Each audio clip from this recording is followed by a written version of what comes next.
जय श्री कृष्ण। मैं doctor Sunil, assistant professor, विज्ञापन संख्या 51 को लेकर हमारे द्वारा कल कई ट्वीट किए गए हैं, जिनमें एक ट्वीट को आप स्क्रीन पर देख सकते हैं। इसमें आप पढ़ लीजिए कि सारी बातें हमारे द्वारा दी गई हैं। और जो सोशल मीडिया से पता चला है कि छात्र जो परीक्षा में फेल हो चुके हैं वो कल आयोग के बाहर फिर से इकट्ठा होने जा रहे हैं। अगर ऐसा हुआ तो ऐसी कोई परीक्षा नहीं है जिसमें छात्र फेल नहीं होते हैं। फिर तो 150 छात्र हर परीक्षा से निकल कर आ जाएंगे और परीक्षा को रद्द करवा देंगे।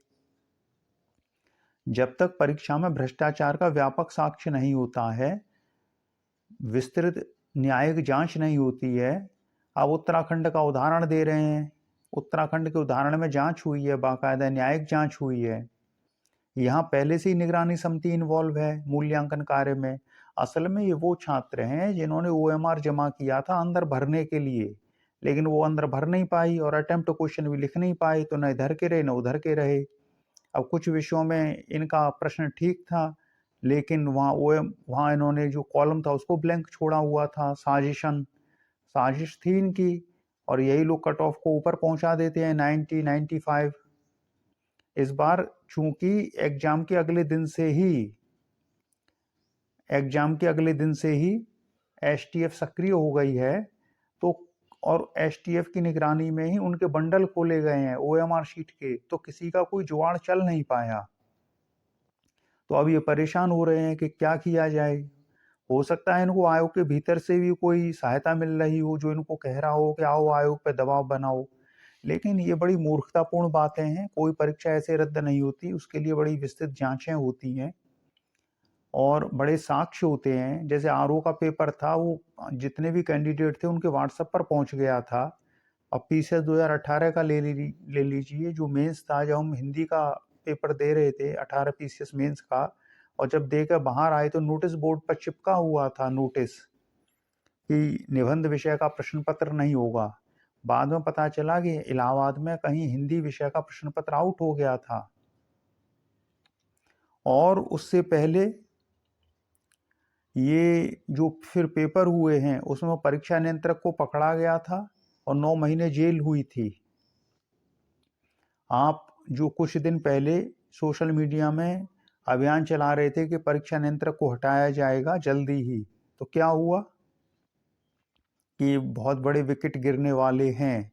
पता नहीं कहाँ कहाँ से आ जाते हैं मूर्ख, ऐसे भविष्यवाणी करते हैं जैसे सब कुछ इनको पता है कि बहुत जल्दी एक बड़ा विकेट गिरने वाला है। अरे डॉक्टर कीर्ति पांडे ने व्यक्तिगत कारण से त्यागपत्र दिया, इन्होंने समझा भ्रष्टाचार से दिया। अब परीक्षा नियंत्रक को भी जाना है, उसके लिए भी इन्होंने आंदोलन छेड़ा था।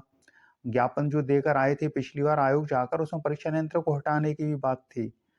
तो अगर कोई पेपर आउट होता है, भ्रष्टाचार होता है, तो उसकी सीधी जिम्मेदारी परीक्षा नियंत्रक की होती है। तो जब कोई विज्ञापन संख्या 51 का पेपर आउट ही नहीं हुआ, कोई साक्षी नहीं है, तो परीक्षा नियंत्रक को क्यों हटाया जाएगा। तो जिस परीक्षा के परीक्षा नियंत्रक को नहीं हटाया जा रहा है, वो चाहते हैं कि वो परीक्षा रद्द कर दी जाए। समझ रहे हो कि इनमें कितनी समझदारी है, कितने अक्ल वाले लोग हैं ये, जो कल आयोग के बाहर जा रहे हैं।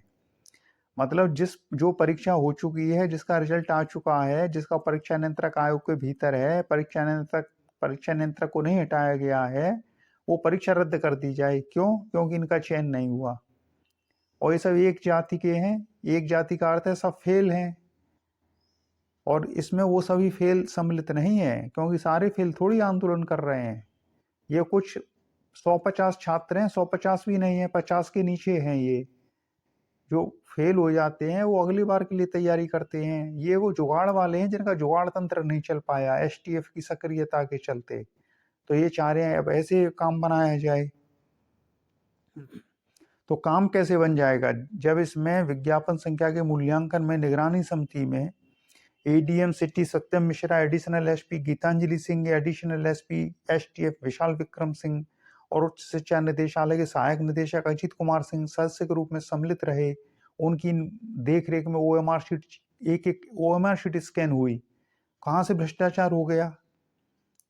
तो ये बेकार के लोग हैं।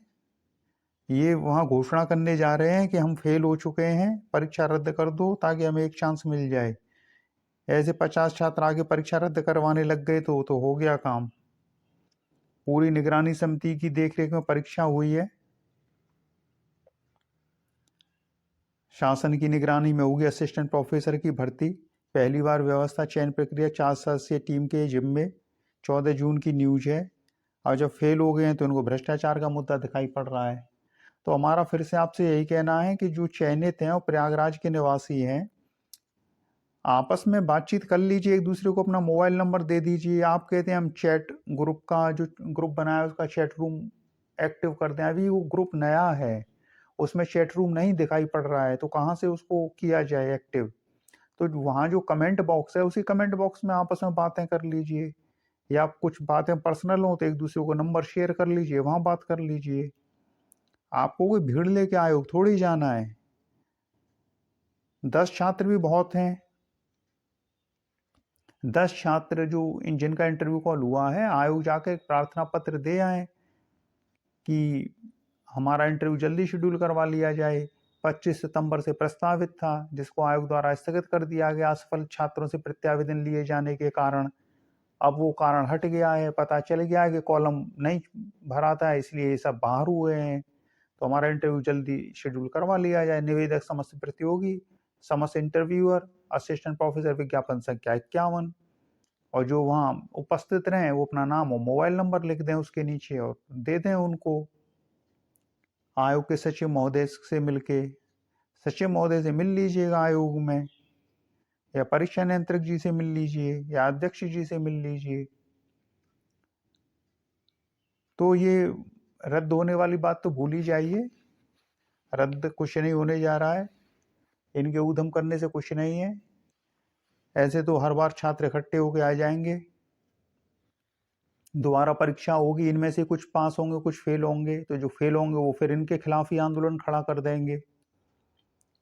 जब तक व्यापक साक्ष्य नहीं होते, वो जांच नहीं होती, विस्तृत न्यायिक जांच नहीं होती, जांच समिति अनुमति नहीं देती, तब तक कोई परीक्षा रद्द नहीं होती। और परीक्षा के 5 महीने बाद जो रिजल्ट जारी हो गया है, कौन सी परीक्षा रद्द हुई है? एक परीक्षा का नाम बताइए कि परीक्षा के 5 महीने बाद उसमें भ्रष्टाचार का आरोप लगाकर परीक्षा रद्द करवाई गई हो। कोई परीक्षा ही नहीं है।